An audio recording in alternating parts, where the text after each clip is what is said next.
అందరూ ఎట్లా వెనక్కి వచ్చారు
ఇంతవరకు కొత్త పెన్షన్ 2 నెలల్లో ఖచ్చితంగా వస్తాయి.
రైతులకు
కూటమి పాలన 2 సంవత్సరాలు పూర్తి చేసుకున్నది.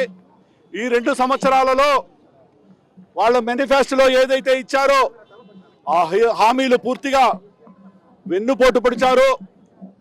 వాళ్ళు ఇచ్చిన హామీలను వెంటనే నెరవేర్చాలి, వాళ్లకు జ్ఞానోదయం కలగాలి. కాబట్టి ఈ 2 సంవత్సరాలుగా దీనికి వెన్నుపోటు దినం అనేది ఈరోజు దీనికి నామకరణం చేయడం జరిగింది.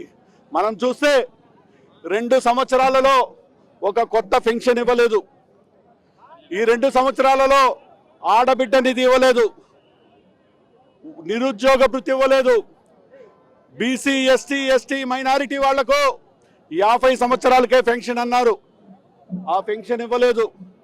ప్రత్యేకించి చిత్తూరు జిల్లాలో మామిడి రైతులకు ఊరేసుకునే పరిస్థితి అయింది 2 సంవత్సరాల్లో. లాస్ట్ ఇయర్ చూస్తే 7 రూపాయలు 8 రూపాయలు ఉన్న మామిడి జగన్మోహన్ రెడ్డి గారు బంగారుపాళ్యం వస్తే 4 రూపాయలు గవర్నమెంట్ ఇచ్చి 12 రూపాయలు ఇచ్చారు. అదే ఈసారి కేవలం 5 రూపాయలకు కూడా దించుకునే పరిస్థితి లేకుండా మామిడి రైతులకు ఉరితో పెట్టుకునే పరిస్థితి ఏర్పరిచిన ఈ కూటమి ప్రభుత్వం వెంటనే మామిడి రైతులందరికీ కూడా గిట్టుబాటు ధర కల్పించాలి.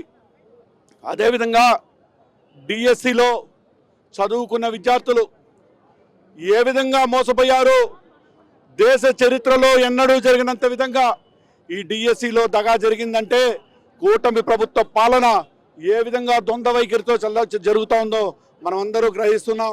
కాబట్టి ఈ 2 సంవత్సరాలు ఈ దగా పాలనకు చమరగీతం పాడాలి. రాబోయే రోజుల్లోని మా నాయకుడు వైఎస్ జగన్మోహన్ రెడ్డి గారు ఇచ్చిన ఆదేశాల మేరకు ఈ నిరసన కార్యక్రమం వెన్నుపోటు దినంగా నామకరణం చేసి భారీ ఎత్తున ర్యాలీ నిర్వహించి ప్రజల్లోకి బలంగా తీసుకెళ్తామని మీ ద్వారా తెలియజేసుకుంటున్నాను. జై జగన్. రాష్ట్రమంతటా అన్ని నియోజకవర్గ కేంద్రాల్లో వైఎస్ఆర్ కాంగ్రెస్ పార్టీ తరఫున తర్వాత బాధితులు ఈ రైతులు కానీ మహిళలు కానీ విద్యార్థులు కానీ నిరుద్యోగులు కానీ వీళ్ళందరూ కలిసికట్టుగా ఒక ర్యాలీ చేపట్టడం జరుగుతూ ఉంది. ఉద్దేశం ఏమంటే ఈ ప్రభుత్వం వచ్చి 2 సంవత్సరాలు అయింది. 2 సంవత్సరాలు ఈ రోజు అధికారంలో వాళ్ళు కూర్చున్న తర్వాత ఏది కూడా ప్రోగ్రెస్ రిపోర్ట్ ఒక సంవత్సరం అయిన తర్వాత ఒక స్కూల్లో కూడా ఒక ప్రోగ్రెస్ రిపోర్ట్ ఉంటుంది. ఆ రకంగా ఈ ప్రోగ్రెస్ రిపోర్ట్ తీస్తే ఈ ప్రభుత్వం వచ్చినప్పుడు అన్ని దీంట్లో కూడా అన్ని విభాగాల్లో కూడా అన్ని దీంట్లో కూడా 0 మార్కులు సంపాదించిన ఘనత ఈ ప్రభుత్వానికి దొరికింది. ప్రతి ఒక్కరు కూడా అన్ని వర్గాలు కూడా చాలా బాధతో చాలా ఇదిగా ఉన్నారు. వీళ్ళు సూపర్ 6 అన్నారు కానీ సూపర్ 6 వీళ్ళు చేసింది ఏమీ లేదు. దాని బదులు వీళ్ళ రహస్య అజెండా వేరుగా ఉంది, వేరే టైప్లో పోతున్నారు. ఆ సూపర్ 6 అనేది ఏది కూడా పట్టించుకోకుండా ముందుకు సాగుతూ ఉన్నారు. దాంట్లో ముఖ్యంగా వీళ్ళు చేస్తూ ఉండేది ఏమంటే భూదోపిడీ. ఫస్ట్ ఎక్కడ చూసినా భూదోపిడీ, ఎక్కడ చూసినా ల్యాండ్ అక్విజిషన్, ల్యాండ్ అక్వైర్ చేసేయడము. అమరావతి సరౌండింగ్స్లో కూడా ల్యాండ్ అక్వైర్ చేసి రైతులు నోట మట్టి కొట్టేసి వాళ్ళు అమరావతిని డెవలప్ చేయాలనే ఉద్దేశంలో ముందుకు సాగుతూ ఉన్నారు. ఎక్కడ చూసినా రైతులు, ఎక్కడ చూసినా భూ కబ్జాలు. ఈ ప్రభుత్వం 2 సంవత్సరాల పాలన జరిగినదంతా అదే. ఇంకా అదేవిధంగా అయితే మహిళలపై రెండోది వచ్చిన మహిళలపై అత్యాచారాలు. ఎక్కడ చూసినా మహిళలపై అత్యాచారాలు. మదనపల్లిలో కూడా చూసినా వారిపల్లిలో కూడా అక్కడ ఇది జరిగింది. ఒక చిన్న పాప మీద అఘాయిత్యం జరిగింది. మేమందరూ స్ట్రైక్స్ చేసి మేమందరూ రోడ్డు మీదకి వచ్చి న్యాయం కోరితే మా మీద కేసులు పెట్టారు. వాళ్ళు వచ్చి పాలాభిషేకం చేసుకున్నారు. ఆ రకంగా మహిళలపై అత్యాచారాలు. బిఎన్ నాయుడు గారు ఉన్నారు, ఆయన కూడా ఓపెన్లీ కూడా మహిళలపై చేసింటే కూడా ఈ రోజు కూడా వాళ్ళకి వాళ్ళ పదవిని ఒక మంచి పదవి టీటీడీ పదవిలో ఆయన కొనసాగించి నిజంగానే మేము వచ్చిందో ఇంత వాళ్ళకి సపోర్ట్ చేస్తాము అనేది చూపించారు. అదేవిధంగా అమరావతి ఏది కూడా అమరావతి పోలవరం ఈ 2 విషయాలతో వీళ్ళు ముందుకు సాగుతూ ఉంటారు. అమరావతిలో కూడా మొన్న వచ్చి రైతులు కూడా జగన్మోహన్ రెడ్డి గారితో వెళ్ళడం జరిగింది, వాళ్ళ బాధలు చెప్పుకోవడం జరిగింది. నిజంగానే చాలా వరకు రైతుల పట్ల వీళ్ళు వచ్చిందో చాలా ఈజీగా అమరావతి సరౌండింగ్ లో మొత్తం వాళ్ళ దీనికి వచ్చిందో వాళ్ళ పార్టీ వాళ్ళు కబ్జాలు చేసుకుని రైతుల్లో ఒక మట్టి కొడతా ఉంటారు. అదేవిధంగా ఇస్తే ఎక్కడ చూసినా ఈ 2 సంవత్సరాల పాలనలో కల్తీ మద్యం, ఎక్కడ చూసినా బెల్ట్ షాపులు, అది కల్తీ మద్యం అంటే కల్తీ మధ్య ఆంధ్రప్రదేశ్ వేసేసాడు ఈ ఆంధ్ర రాష్ట్రాన్ని. ఎక్కడ చూసినా మద్యం, ఎక్కడ చూసినా కల్తీ మద్యమే. దీంట్లో చూసినా ప్రతి 5 బాటలకు ఒక బాటలు వచ్చి కల్తీ మద్యం ఉంది. ఒరిజినల్ బాటలు ఏది, డూప్లికేట్ బాటలు ఏది కూడా కనిపించని స్టేజ్లో కూడా వీళ్ళు మన మొత్తం ఆంధ్రప్రదేశ్ వేసి రాష్ట్రం ముందట ఎక్కువ బిజినెస్ జరుగుతూ ఉండేది మద్యమే. అదేవిధంగా వస్తుంది ప్రవేశ ఆస్తులు ప్రైవేటీకరైజేషన్ ఎక్కడ చూసినా government medical college Jaganmohan Reddy గారు ఎంతో మంచి ఉద్దేశంతో 17 మెడికల్ కాలేజెస్ స్టేట్ వైడ్ తీసుకొచ్చింటే పేద విద్యార్థులు చదవాలా, పేద విద్యార్థుల జీవితాలు బాగుపడాలా, నాణ్యమైన వైద్యం పేదలకు అందాలనే ఉద్దేశంతో గవర్నమెంట్ మెడికల్ కాలేజ్ తీసుకొచ్చింటే ఈ ప్రభుత్వం దానిని పీపీ విధానం చేసి అన్ని ప్రైవేట్ పరం చేసేసి పేదల నోట్ల మట్టి కొట్టారు. అదేవిధంగా ఇంకోటి వీళ్ళు మెక్కగా చేస్తుండే 2 సంవత్సరాల్లో ఏమంటే పాలన ప్రతిపక్షాలపై అనేక రకంగా ఇబ్బందులు వాళ్ళకి వచ్చిందని ఎవరన్నా నోరిప్పినామంటే ప్రజాస్వామ్యాన్ని అడ్డుగదొక్కి వీళ్ళు వచ్చిన వాళ్ళు ఎలా నోరిప్పినారంటే వాళ్ళు కేసులు పెట్టి ప్రజలందరినీ తీవ్రంగా విమర్శిస్తున్నారు. ఈ రకంగా ఈ 2 సంవత్సరాల పాలనలో చూస్తే ఎక్కడ కూడా ఏ కోణంలో కూడా ఈ ప్రభుత్వం ఇక్కడ సక్సెస్ ఉంటుంది. అదే జగన్మోహన్ రెడ్డి గారి పీరియడ్లో ప్రతి ఒక్కరూ సంతోషంగా ఉన్నారు, ప్రజలందరూ హాయిగా ఉన్నారు. రైతులు చూడండి, మామిడి రైతులు ఇప్పుడు ప్రజెంట్ మామిడి రైతులు అది తోతాపరి రకం వచ్చిందో గుర్తు ముందు అని చెప్పి ఇండస్ట్రీస్ అన్ని మూత పెట్టేసి ట్రాక్టర్స్ అన్ని అంటే పెట్టేసి అక్కడ కూడా వీళ్ళందరూ గవర్నమెంట్తో కుమ్ముకైపోయి ఈ ఫ్యాక్టరీ వాళ్ళు రైతుల పేరిట నోరు మీద మట్టి కొట్టుకుంటారు. దీన్ని తీవ్రంగా మేము ఖండిస్తా ఉన్నాం. ఖచ్చితంగా ఈ 2 సంవత్సరాల పాలనలో వీళ్ళ ప్రోగ్రెస్ రిపోర్ట్ చూస్తే అన్ని రంగాల్లో కూడా 0 మార్కులు సంబంధించి రికార్డ్స్ ఇచ్చింది చెప్పి గర్వంగా చెప్తా ఉన్నాం. కాబట్టి ఈ రకంగా చేస్తామంటే నేను ప్రజా ఉద్యమాలు కూడా అందరితో కలుపుకొని ప్రజా సంఘాలతో అందరితో కలిపి ఉద్యమాలు తీవ్రతం చేస్తాం. కాంచీపురం పెరుమాళ్ సిల్క్స్ మీ పెళ్లికి మా శుభ కానుక. పెళ్లి పవిత్రమైన శుభ సందర్భం. ఆ రోజున ప్రతి అంగి, ప్రతి చీర మీ కలల మాదిరిగానే ప్రత్యేకంగా చూడాలి. కంచి పట్టు చీరలు ఒక్కో నూలు పోగుతో అద్భుతమైన సంప్రదాయాన్ని, రాజసాన్ని నేసిన నెమలి రెక్కల వంటి అందమైన చీరలు. ఖచ్చితమైన కంచి శైలి కోసం కంచి వెళ్లాల్సిన పని లేదు. మీరు కోరుకునే అసలైన అపురూపమైన కంచి చీరలు ఇప్పుడు కాంచీపురం పెరుమాళ్ సిల్క్స్ లో 1+1 మగ్గం ఫోల్డ్ పట్టు శారీస్ 900, 1+1 సాఫ్ట్ సిల్క్ పట్టు శారీస్ 2500, 1+1 సాముద్రిక పట్టు శారీస్ 3500, 3 కంచి పట్టు saris 4500, 3 silver zari pattu sarees 5000, 1+1 designer maggam blouse work pattu sarees 6000, party wear dresses, crop tops, 3 pieces dresses మరియు డ్రెస్ మెటీరియల్ పై అప్ టు 30% వరకు స్పెషల్ డిస్కౌంట్. మీ జీవితంలో జరిగే మధురమైన పెళ్లికి అసలైన కంచి సంప్రదాయం మీ సొంతం చేసుకోండి. Kanchipuram Perumal silks, women, men, kids, Annamayya circle, Nellore.